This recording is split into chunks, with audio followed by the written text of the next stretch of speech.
हमारे साथ स्वामी जी दिव्यानंद जी महाराज जुड़ रहे हैं हमारे साथ।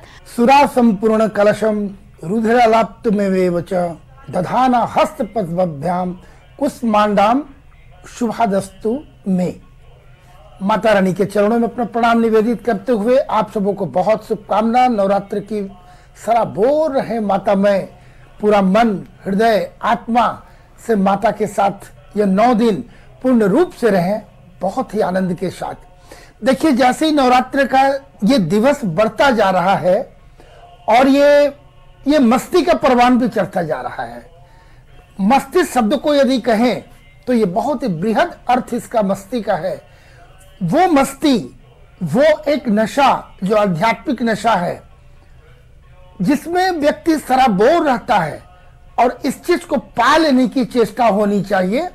और चतुर्थ दिवस में जब माता कुसमांडा की पूजा करते हैं तो माता कुसमांडा की वो अवस्था है, उस स्थान पर पहले माता कुसमांडा को समझें कि संपूर्ण कोई समझे कि कोई ब्रह्मांड में इस प्रकार के सृष्टि नाम की कोई चीज ही नहीं थी, संपूर्ण अंधकार। और माता कुसमांडा जो है उनका निवास सूर्य मंडल के अंतर्गत में, जो सुनकर ही बड़ा आश्चर्य सा लगता है। सूर्य मंडल के अंदर में माता का निवास है, किसी प्रकार का इस प्रकार से कोई भी सृष्टि नहीं थी, तो माता ने सृष्टि का ही व्यवस्था उन्होंने माता ने की। सबसे बड़ी बात कि जब माता अष्टभुजी बोलते हैं, माता अष्टभुजी दुर्गा जब बोलते हैं तो फिर एक बार रोंगटे खड़े हो जाते हैं उस भाव में, और अचानक सब व्यक्ति अंदर जाकर थम सा जाता है।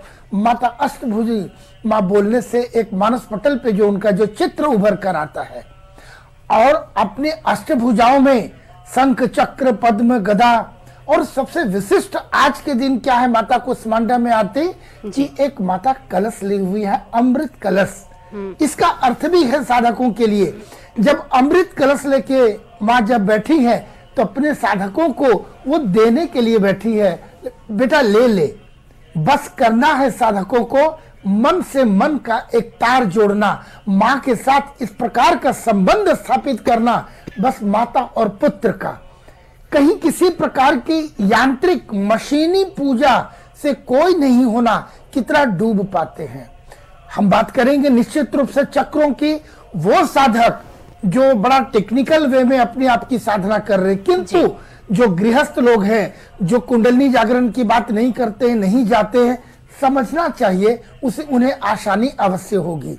मूलाधार चक्र, स्वादिष्ठान चक्र, मणिपूरक, और आज हृदय स्थल पे आते हैं अनाहत चक्र पे। जैसे कोई एक बालक भी जब बात करता है और जहां आध्यात्म की बात करता है, सत्यता की बात करता है, तो बिना किसी तैयारी के उसका सोता उसके हाथ यहाँ चले जाते हैं। और लोग बोलते हैं कि अगर तुम सच बोल रहे हो अपने सीने पे हाथ रख के बताओ। तो ये कौन सी ऐसी बात है कि बिना सिखलाए एक बालक को भी पता चलता है कि अपने सीने में हाथ रखो। तो स्वतः ये स्थान जो है, जब यहाँ हम ध्यान लगाते हैं तो संपूर्ण ब्रह्मांड से जुड़ जाने का होता है। और धीरे धीरे साधक की अवस्था, या वो गृहस्थ हो या वो तांत्रिक साधक हो, योग साधक हो, कोई भी हो सकता है उसका भान भी ना हो जो गृहस्थ साधक है कि मेरी यात्रा कहाँ चल रही है, हम कहाँ तक पहुंचे हैं। इसका कोई मेजरमेंट की भी आवश्यकता नहीं है, किंतु उसे स्वतः जानकारी होगी कि उसका स्थान बढ़ते बढ़ते बढ़ते बढ़ते एक माता के चरणों में उनका सानिध्य बढ़ता चला जा रहा है, उसके गुण बढ़ते चले जाते हैं, उसके अवगुण घटते चले जाते हैं, एक एक सिद्धियां मिलेगी। सिद्धियों की बात करें तो अब देखेंगे साधक के से एक विशेष सुगंध के आने लग जाता है। आप कभी सिद्ध पुरुष किसी अच्छे महात्मा के पास जाएं तो उनसे बात करने की बड़ी इच्छा होगी, अकारण कोई विषय ना भी हो, लगेगा घंटों बात कर रहे, और घंटों बात करने के बाद जब आप जाते हैं तो लगता है फिर से मिलना अच्छा लगेगा। ये कनेक्शन मतलब एक सुरक्षा। देखिए, माता के हाथों पे जो अस्त्र शस्त्र होते हैं उसे भी भक्तों को जानने की आवश्यकता है। उसके अर्थ होते हैं, पद्म है, गदा है, धनुष है, शूल है, त्रिशूल है। हाँ, तो इन चीजों का, यानी माता रानी हमारी रक्षा के लिए इतने प्रकार से अपने को सुसज्जित करके, जैसे बताया ना, माता का जब प्रादुर्भाव हुआ तो एक शक्ति पुंज आया, और जितने देवी देवता हैं सभी अपनी अपनी शक्तियां, कोई माला, कोई कमंडल, कोई त्रिशूल, कोई वज्र, और इन सारी शक्तियों से सुसज्जित करके दी। जैसे एक मैं उदाहरण प्रस्तुत करना चाहूंगा। जैसे कुछ लोगों का कहना है कि माता काली का फोटो घर पे नहीं रखना। मैं उन्हें बताना चाहूं क्यों नहीं रखना, कि माता गुस्से में है, खड़ग ली हुई है, बहुत अच्छी बात, उसके एक कदम और आगे आने की आवश्यकता है। माता क्रोध में है, क्रोधित माता किसके लिए? अपने संतान के लिए कभी मां क्रोधित नहीं होती। पुत्र को पुत्र हो सकता है, मां को माता नहीं होती। तो वो क्रोध हमारे शत्रुओं के लिए है, वो शत्रुत्व का नाश करना। वो शत्रु हमारे रोग दुख शोक या किसी प्रकार का भी शत्रु हो सकता है, जिसके हम बलि भी देते हैं। बलि पे भी हम बात करेंगे अगले दिनों में। तो जब उन चीजों से सुरक्षित मां हमें करती हैं, तो उसके लिए पूर्ण रूप से सुसज्जित है। और साथ ही उनके हाथ पे कलश भी है। माता काली की बात कर रहे थे, तो उनके 4 हाथों पे एक बाएं हाथ पे खड़ग है, तो दाहिने हाथ से उनका वरदस्त भी है।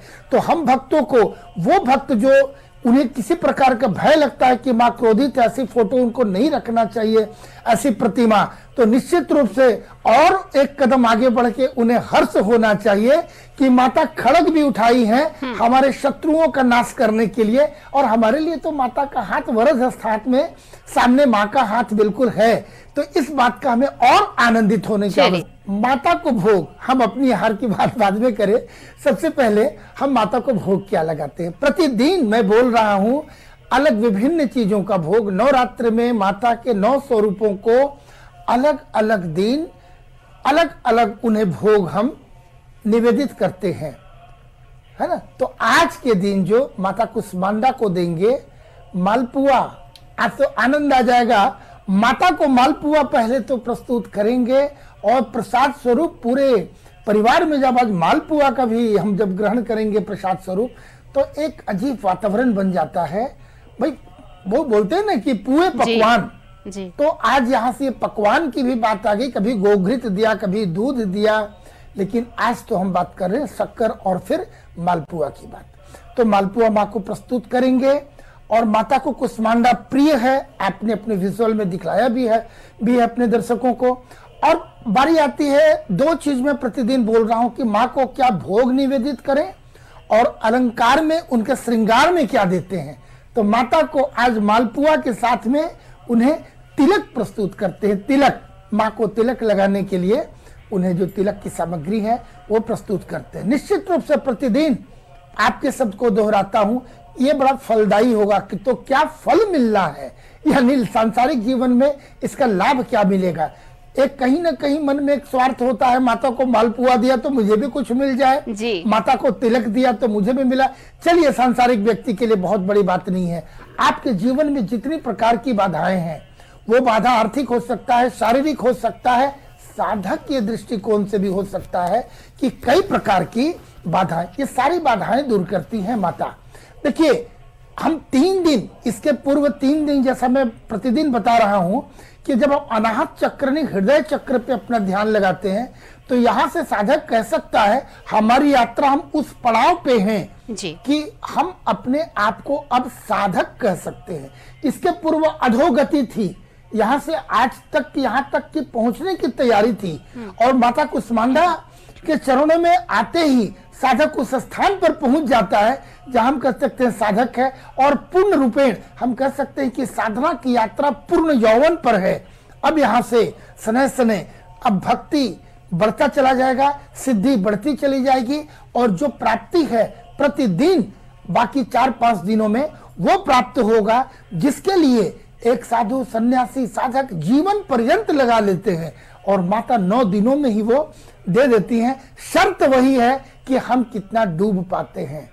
मैं तो बताता हूं, उंगली की बात करूं, रंग की बात करूं, भोग की बात करूं, पुष्प की बात करूं, तो फिर एक यांत्रिक ढंग से होता है। देखो, अरे फूल नहीं मिला, कभी व्यक्ति क्रोध में आ जाता है, अरे तुमको पान पत्ती लाने बोला था या नहीं, अरे पापा दुकान ही बंद था। आप समझें कि इस अवस्था जहां स्टेट ऑफ माइंड ये है, वहां हम कैसे माता से जुड़ सकते हैं। जब माता की बात करते हैं, ना कोई रंग है, ना कोई शब्द है, ना कोई मंत्र है, ना कोई पुष्प है, ना कोई भोग है, इतने डूब गए कि आगे की क्रिया, जैसे मानस पूजा में बता रहा था कि मानस पूजा के माध्यम से माता को हम मालपुआ प्रस्तुत कर रहे हैं, और इतने डूब के इतना भूल गए, मालपुआ दिया उन्हें मुख में देना भी भूल गया। और यदि माँ को प्रश्न